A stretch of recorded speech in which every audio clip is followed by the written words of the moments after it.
नमस्कार साथियों, अवसर परिवार में आप सभी का बहुत बहुत स्वागत है और उम्मीद कर रहे हैं आप अच्छे होंगे, स्वस्थ होंगे और अपनी एग्ज़ाम वगैरह की जो भी आप जिसकी तैयारी कर रहे हो बहुत अच्छे से चल रही होगी। आज का जो अपना चर्चा का विषय है वो है एक दिल्ली पुलिस में आने वाली कांस्टेबल की जो भर्ती है उससे संबंधित, और एक दूसरी एक वैकेंसी और आ रही है जो है दिल्ली पुलिस ड्राइवर की। इन दो वैकेंसी के बारे में अपन आज चर्चा करेंगे। देखो, नौकरी लगना एक बात है और जो दूसरी एक बात अपन करें तो वो है वर्दी की। जब बात वर्दी की नौकरी की हो तो बात ही अलग होती है। बस वो अलग बात के लिए ये वीडियो बनाया गया है। तो आज अपन ये देखेंगे कि कोई भी बच्चा जो दिल्ली पुलिस की तैयारी करना चाह रहा है या वर्तमान में तैयारी कर रहा है, उसको हर वो बात जो एक एग्जाम की या भर्ती की तैयारी करने से पहले उसे पता होनी चाहिए, उसके बारे में अपन ये एक डिटेल वीडियो बना रहे हैं। जिसमें अपन सबसे पहले ये देखते हैं कि जो दिल्ली पुलिस के जो कांस्टेबल की भर्ती है उसके लिए जो फॉर्म आने वाले हैं वो आने वाले हैं लगभग सितंबर के आसपास। वैसे इसमें जुलाई से सितंबर दे रखा है, लेकिन मोटा मोटी ये कह रहे हैं कि सितंबर में ये फॉर्म भरे जाएंगे। और जो एग्जाम का जो टाइम पीरियड बता रखा है इन्होंने, वो बता रखा है नवंबर दिसंबर में। यानी ये वैकेंसी आएगी, सितंबर में फॉर्म स्टार्ट होंगे और नवंबर दिसंबर में एग्जाम लग जाएगी। लेकिन भाई इतने समय में आप कर क्या लोगे? तो अगर आपको तैयारी करनी है तो आपके लिए ये सबसे बेहतरीन समय है। इस समय अगर आप दिल्ली पुलिस की तैयारी स्टार्ट करते हो तो आपके पास एक 4-5 महीने का जो टाइम पीरियड है उसमें आप बहुत अच्छे से अपने आप को लायक इस काबिल बना सकते हो कि आप ये एग्जाम फाइट कर जाओ। तो इसकी योग्यता की बात करें तो इसमें 10+2 यानी कि 12th जो पास बच्चा है वो इसकी जो तैयारी है वो स्टार्ट कर सकता है। जो कोई भी दिल्ली पुलिस कांस्टेबल में लगना चाहता है, पुरुष उम्मीदवार है, उसके लिए भाई ड्राइविंग लाइसेंस बहुत ज़रूरी होगा, ध्यान रखना इस चीज़ का। महिला उम्मीदवार है उसके लिए ज़रूरी नहीं है। तो अगर आप दिल्ली पुलिस की तैयारी करना चाह रहे हैं या कर रहे हैं तो आप अपना जो ड्राइविंग लाइसेंस है वो ज़रूर ज़रूर पहले पहले ही बना ले, वरना बाद में बहुत परेशानी होती है। इसके अलावा अगर आगे देखें अपन तो इसमें एज की बात करें अपन तो एज इसमें 18 से 25 साल है सामान्य के लिए। अगर सामान्य वर्ग की बात करें तो एज रहेगी वो रहेगी 18 से 25 वर्ष। अनरिजर्व कैटेगरी के लिए, सामान्य वर्ग के लिए ये रहेगी। लेकिन इसमें भी कुछ कैटेगरी को क्या छूट दी हुई है। वो जो छूट दी हुई है वो एक दी हुई है जैसे SC ST को। अगर कोई उम्मीदवार वो SC ST से बिलोंग करता है तो उसके लिए क्या है 5 सालों की छूट मिल जाएगी। यानी 25 तो ये है ही, +5, यानी अगर कोई 30 वर्ष तक का कोई उम्मीदवार है जो दिल्ली पुलिस में ज्वाइन करना चाहता है, दिल्ली पुलिस को कांस्टेबल लगना चाहता है, वो अगर 30 वर्ष तक का है तो भी वो ज्वाइन कर सकता है। अगर OBC कैटेगरी की बात करें तो इसी तरीके से OBC कैटेगरी में क्या 3 सालों की छूट दी हुई है। यानी कि यही 25 तो सामान्य के लिए है ही, प्लस अगर OBC से आते हो आप तो आप 28 साल तक की अगर आपकी एज अभी कंप्लीट नहीं हुई है तो आप 27 के हो, 26 के हो, तो भी आप इसके लिए अप्लाई कर सकोगे। इसी के साथ अगर कोई खिलाड़ी है उसको भी 5 साल की इसमें छूट दी गई है। तो ये इसके लिए भी वही होगी 30। ये तो होगी इसकी अपनी एज की बात। अब एक थोड़ी सी हाइट की बात करते हैं। हाइट में जो पुरुष हैं उनके लिए 170 सेंटीमीटर है, लेकिन अगर कोई SC ST कैटेगरी से है उसे मिल जाती है 5 सेंटीमीटर की छूट। यानी अगर कोई 165 सेंटीमीटर की हाइट का कोई भी व्यक्ति, पुरुष उम्मीदवार, वो दिल्ली पुलिस में लगने के लिए एलिजिबल है अगर वो SC ST कैटेगरी से बिलोंग करता है तो। इसी के साथ अगर कोई महिला है उसके लिए कितनी चाहिए 157 सेंटीमीटर, लेकिन अगर वो SC ST कैटेगरी से है तो उसे मिल जाती है 2 सेंटीमीटर की छूट। और अगर वो 155 सेंटीमीटर उसकी हाइट है तो वो दिल्ली पुलिस के लिए अप्लाई कर सकती है, कोई दिक्कत नहीं है। तो एक बार अगर आप ये हाइट से संबंधित अगर आपको कोई कन्फ्यूज़न हो तो एक बार आप अपने चेक कर लीजिएगा कि आपकी हाइट है ये इसके अकॉर्डिंग सही बैठ रही है या नहीं बैठ रही है। अगर SC ST में हो तो 165 और 155 चल जाएगी महिला पुरुष दोनों के लिए। बाकी के लिए जो ये रहने वाली है वो रहने वाली है 170 और ये 157 सेंटीमीटर। ठीक है जी। इसके आगे अगर अपन थोड़ी और इस पर अगर ध्यान दें तो अपन देखेंगे कि इसमें एक रेस की बात होती है। भाई दौड़ भाग तो अगर पुलिस की नौकरी है तो करनी पड़ेगी, बगैर दौड़े तो आप कैसे ही आपका सिलेक्शन होगा इसमें।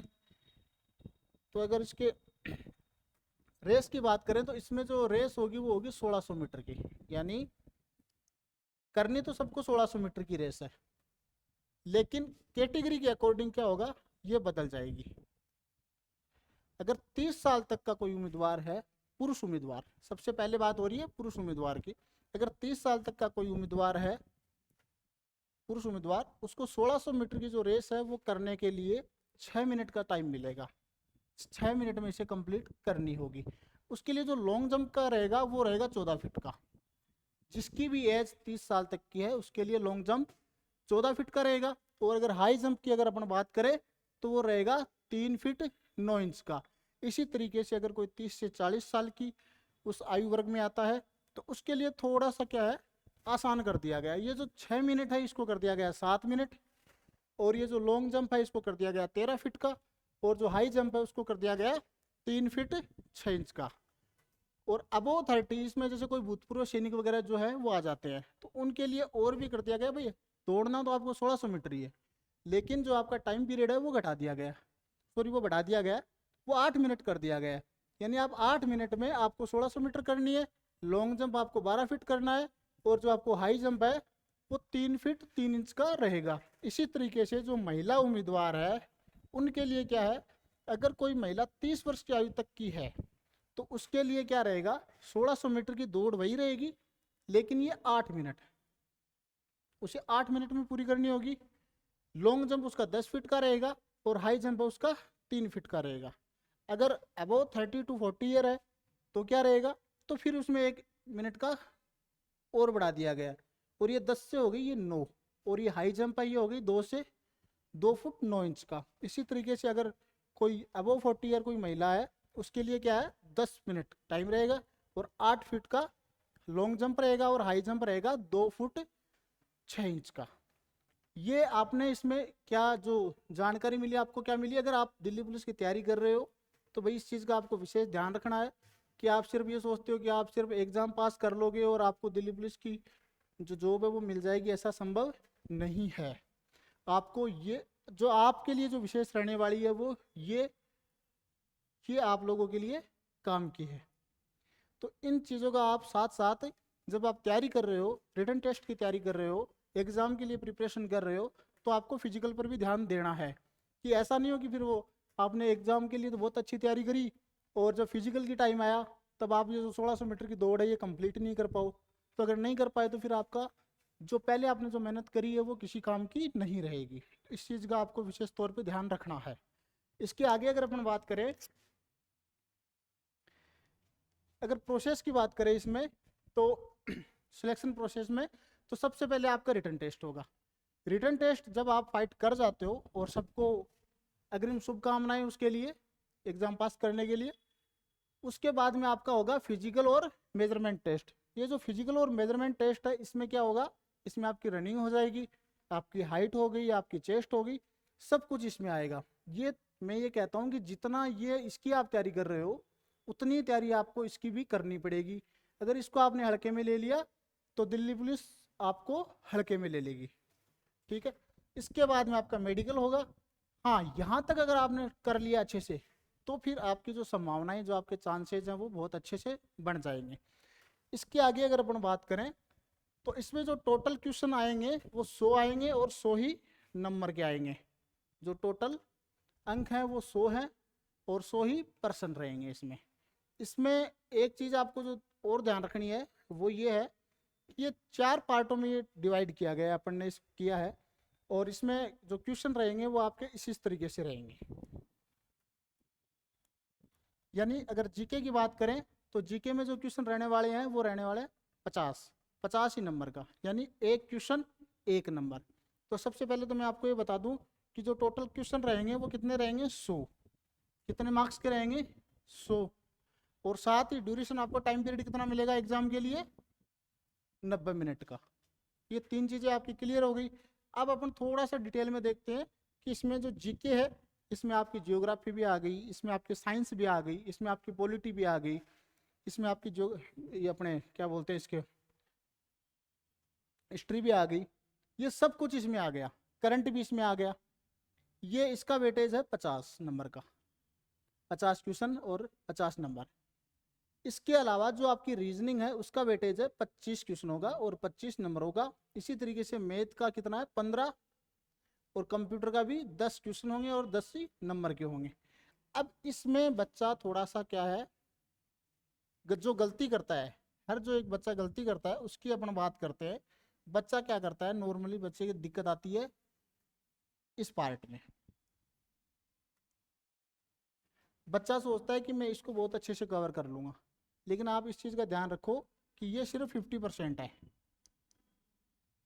यानी जो टोटल 100 क्वेश्चन आएंगे उसमें से 50% ही इसमें से आएंगे जिसमें आपको ज्योग्राफी भी पढ़नी है, जिसमें आपको पॉलिटी भी पढ़नी है, जिसमें आपको हिस्ट्री भी पढ़नी है, जिसमें आपको करंट भी पढ़ना है, जिसमें आपको साइंस भी पढ़नी है। इन सब का वेटेज मिला करके 50% है।